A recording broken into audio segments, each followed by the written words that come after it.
તો કેમ છો મારા વહાલા વિદ્યાર્થી મિત્રો? મારું નામ છે જયેશ રાઠવા અને તમે જોઈ રહ્યા છો નચિકેત સ્ટડી. મિત્રો, આપણે ગયા વિડીયોની અંદર સ્વાધ્યાય 5.2ની શરૂઆત કરાવી હતી, જેમાં આપણે દાખલા નંબર 1 અને 2 પૂરા કરાવેલા, જે મિત્રો ખૂબ જ ઇન્ટરેસ્ટિંગ હતા. તમે જોયા હતા, બરાબર ને? જો ના જોયા હોય તો જોઈ લેજો ખાસ, કારણ કે આપણે મિત્રો એમાં બે રીત શીખેલા કે ભાઈ પુનરાવર્તિત બાદબાકીની રીતે કેવી રીતે આપણે વર્ગમૂળ મેળવવાનું, અને એવી કેવી સંખ્યાઓ હોય કે જે પૂર્ણ વર્ગ હોતી નથી, એના માટે તમને શીખવાડેલું કે ભાઈ 2, 3, 7 અને 8 આ ત્રણ નંગ છે. આ ત્રણ કેવા છે મિત્રો? નંગ છે. કે આ ત્રણ તમને જોવા મળે ને એકમના અંકમાં, એટલે આંખો બંધ કરીને તમારે એને ચેકડી મારી દેવાની કે ભાઈ આ સંખ્યા ક્યારેય પૂર્ણ વર્ગ હોઈ શકે નહીં. બાકી બીજી સંખ્યા 1 છે, 4 છે, બરાબર, 5 છે, 6, 9, 0 આ હોય તો પૂર્ણ વર્ગ હોવાની શક્યતા ઘણી બધી છે, બરાબર છે ને? ચાલો, હવે આપણે આજે આપણા વિડીયોની અંદર શરૂઆત કરવાની છે દાખલા નંબર 3ની, જેમાં આપણને કેટલીક સંખ્યા આપેલી છે અને એ સંખ્યામાં વર્ગમૂળનો એકમનો અંક કયો હશે. એટલે શું? તો કે જો તમને સમજાવું, હું તમને એવું કહું કે ચલો એક સંખ્યા છે 16, બરાબર ને? તો 16નું વર્ગમૂળ કરું તો કેટલા આવે? તો કે સાહેબ 4 આવે. કેટલા આવે? 4 આવે. તો અહીંયા 16ના વર્ગમૂળ કાઢતા મિત્રો કયો અંક મળે છે મને? તો કે ભાઈ 4 મળે છે. હું તમને એવું કહું કે 225નું વર્ગમૂળ, 225નું કેટલું વર્ગમૂળ થાય? તો કે સાહેબ 15 થાય. કેટલા થાય? 15. તો 225ના વર્ગમૂળમાં જે આપણને સંખ્યા મળે છે એમાં એકમનો અંક કયો છે? તો કે સાહેબ 5 છે. કેટલો છે? 5. તો આપણે આ જ અંકને મેળવવાના છે. અને આ વસ્તુ કરતાં પહેલાં આપણને સૌથી પહેલાં મિત્રો બધા જ અંકોના, બધા મતલબ કે 1 થી લઈને 10 અંકોના વર્ગ અને વર્ગમૂળ આવડવા જોઈએ, બરાબર છે ને? ચાલો આપણે કરીએ. સમજો કે વર્ગમૂળ 1 હોય તો શું આવે? વર્ગમૂળ 16 હોય તો શું આવે? બરાબર ને? કાં તો આપણે એક કામ કરીએ, રિવર્સ જ ત્યારે કરી લઈએ, બરાબર? એટલે એ વધારે મજા આવશે. ચાલો રિવર્સ નથી કરું. 1, 2, 3, 4, 5, 6, 7, 8, 9 અને 10. હવે આના કરી દઈએ આપણે વર્ગમૂળ, એટલે કે 1નો વર્ગ કેટલો આવે? 1 જ આવે ને, એટલે 1 જ કરવાનું અહીંયા. 2નો વર્ગ કેટલો આવે? 4 આવે, એટલે 4 લખવાના વર્ગમૂળમાં. 3નો વર્ગ કેટલો આવે? 9. 4નો વર્ગ કેટલો આવે? 16. 5નો વર્ગ કેટલો આવે? 25. 6નો વર્ગ 36. 7નો વર્ગ 49. 8નો વર્ગ 64. 9નો વર્ગ કેટલો થાય? 81. અને 10નો વર્ગ કેટલો આવશે મિત્રો? 100 આવશે. હવે તમે ખાસ સમજો, આપણે જે આપ્યું છે ને, આપણને જે આ રેડ છે ને, રેડ, એ જ સંખ્યા આપણને અહીંયા આપેલી છે, એટલે કે આમાંથી આપણે આવી સંખ્યા લાવવાની છે. ચલો સમજો, હવે ખાસ સમજો શું કહેવા માગું છું. અહીંયા લાસ્ટ કિંમત 6 છે. કઈ છે આપણી? 6 છે. તો તમે જુઓ કે 6 કઈ કઈ જગ્યાએ આવે છે? તો કે 6 અહીંયા 4માં પણ આવે છે અને 6 અહીંયા આપણું 6માં પણ આવે છે. મતલબ કે મિત્રો જ્યારે એકમનો અંક અહીંયા 6 હશે ને, તો તેનું વર્ગમૂળમાં મિત્રો કાં તો 4 પણ હશે, કાં તો 6 પણ હશે. ક્લિયર છે બધાને? ક્લિયર થઈ ગયું ને? ચાલો, એવી રીતે 225 છે એટલે 5. ચલો જો તો 5 કઈ જગ્યાએ છે? તો કઈ જગ્યાએ? આ રહ્યું, જો 5 આ જગ્યાએ છે. બીજી કોઈ જગ્યાએ છે? ના, નથી. જ્યારે વર્ગની અંદર 5 હશે તો વર્ગમૂળમાં પણ કયું આવશે? અહીંયા 5 જ હશે, એટલે અહીંયા ખાલી સંખ્યા આવશે આપણી 5 આવશે. 289, 9 છે. ચલો 9ને ગોતી લો ફટાફટ. કઈ જગ્યાએ છે? તો કે 9 જે છે ને મિત્રો 3માં પણ આવે છે અને 9 જે છે ને એ 7માં પણ આવે છે, એટલે 3 અને 7. 3 અને 7 એટલે 289નું મિત્રો આપણે વર્ગમૂળ કરીશું ને, તો કાં તો એ સંખ્યામાં છેલ્લો અંક 3 હશે, કાં તો 7 હશે. બંનેમાંથી કોઈ પણ એક જ હશે. આને સિવાયનો કોઈ પણ અંક હશે નહીં. ચાલો 1 માટે જુઓ તો 1 માટે જો 1માંથી 1 આવે છે અને બીજું એક અહીંયા 9માં આવે છે. 1 અને 9, 1 અને 9. 484, લાસ્ટ અંક 4 છે. 4 કઈ જગ્યાએ આવે છે? તો કે 2માં આવશે અને 8માં આવશે.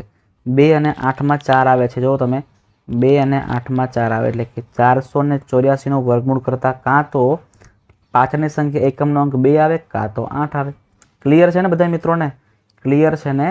ચાલો આગળ વધીએ છીએ આપણે. એવી રીતે આને પહેલાં કોપી કરીને સાઈડ પર ઠપકારી દઈએ છીએ આ બાજુ અહીંયા, કારણ કે આપણને પાછું જોશે એટલા માટે. ચલો અહીંયા સાઈડ પર ખૂણામાં ઊભું રાખી દઈએ છીએ. ચલો મિત્રો 1024માં છેલ્લો અંક 4 છે અને તમને ખબર છે 4 કઈ જગ્યાએ? તો કાં તો 2 હોય, કાં તો 8 હોય, એટલે 2 અને 8. 2 અને 8 નવ માટે જુઓ તો 9 માટે 7 આવે છે અને બીજું 3 આવે છે એટલે 3 અને 7. પછી 1 માટે તમને ખબર છે ને 1 નો વર્ગ 1 અને 9 નો 81 એટલે કે 1 અથવા તો 9 થાય. 1 અથવા તો 9 થાય. અહીં જુઓ મિત્રો, અહીંયા જુઓ 2118 છે, 2118 છે. હવે મિત્રો અહીંયા લાસ્ટ કિંમત આપણી 8 આવે છે એટલે આનો વર્ગમૂળ નીકળી શકશે નહીં. બરાબર ને? પોસિબલ જ નહીં.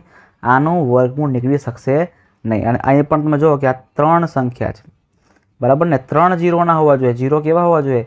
0 પાછા ડબલમાં હોવા જોઈએ. 2 અથવા 4 એવા 0. અહીં તો 3 0 છે એટલે મિત્રો આ બંનેનો વર્ગમૂળ નીકળી શકશે નહીં. અથવા તો મન લાગે ત્યાં સુધીમાં આપણે રકમ કંઈક ખોટી લખેલી છે એવું લાગે છે. બરાબર ને? બાકી એકચ્યુઅલમાં આનું વર્ગમૂળ નીકળી શકશે નહીં. આનું વર્ગમૂળ નીકળશે નહીં એટલે આનો કોઈ જવાબ થશે નહીં. તમે લોકો એકવાર તમારી પ્રેક્ટિસ વર્કમાં ચેક કરી લેજો કે ભાઈ રકમમાં કાંઈ ભૂલ નથી ને, કે હું શ્યોર નથી આ રકમમાં કંઈક લોચા લાગે છે. બરાબર છે? ચાલો આગળ જઈએ છીએ. કોઈપણ પ્રકારની ગણતરી કર્યા વગર જણાવવાનું છે કે નીચેની સંખ્યાઓ પૂર્ણ વર્ગ થવાની શક્યતા છે કે નહીં. ચલો ફરીથી યાદ કરી લઈએ આપણા 3 નંગને. કયા કયા 4 નંગ છે આપણા? તો કે પહેલો નંગ છે 2, બીજો નંગ છે 3, ત્રીજો નંગ છે આપણો 7 અને ચોથો નંગ છે આપણો 8. આ 4 નંગ હશે ને, આ 4 નંગ હશે ને તો એ સંખ્યાને આપણે ક્યારેય પૂર્ણ વર્ગ કહી શકીશું નહીં. ક્યારેય આપણે એને પૂર્ણ વર્ગ કહી શકીશું નહીં. નહીં કહી શકાય. બરાબર છે ને? જોજો ડાયરેક્ટ આપણે એકમનો અંક જ જોવાનો છે. ડાયરેક્ટ આપણે એકમનો અંક જ જોવાનો છે. બરાબર છે? ચલો 5 છે. ઓકે, 5નો કંઈ વાંધો નથી આવતો. 5ને કંઈ વાંધો આવતો નથી એટલે સાચું કરી દો કે હા ભાઈ હોઈ શકે છે પૂર્ણ વર્ગ. 2 છે મિત્રો, 2ને વાંધો આવી શકે છે. 2 ના હોવા જોઈએ. 2, 3, 7 અને 8 ના હોવા જોઈએ. 3 ઓકે 3 છે મતલબ ના ભાઈ ના. 3 પણ હોવા જોઈએ નહીં. 7 ઓકે ભાઈ 7 ના હોવા જોઈએ. છેલ્લો પદ 7, છેલ્લું કિંમત એટલે કે એકમનો અંક 7 પણ હોવા જોઈએ નહીં. કેમ કે કેવું છે? નંગ છે. ચલો 6 છે. હા 6ને કોઈ વાંધો નથી. 6 તો આવી શકે છે.